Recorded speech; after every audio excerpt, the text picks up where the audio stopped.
You picked me to be your servant, to enable changes to benefit all.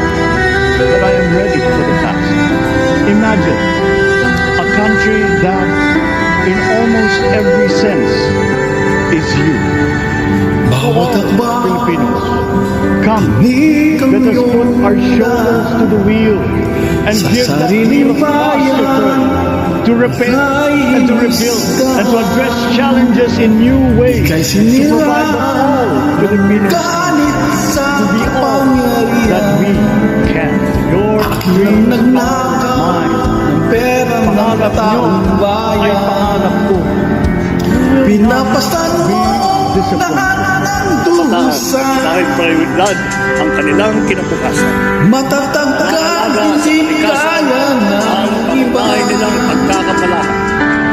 The reforms that we envision for our educational system should be showcased in our class. The gist of which is Iniisip mo a pa learner with books on their table, a well-trained, highly motivated, well-paid teacher in front of Hindi you, ka kailang iiwan. teaching a curriculum carefully created Loyalista under a setting while sa mo sa gitna nito, ang sa lungkot mo at saya. batang natututo to learners who are hungry will provide me. Ikaw ang Peace of pag-asa. mind habang through bagong Pilipinas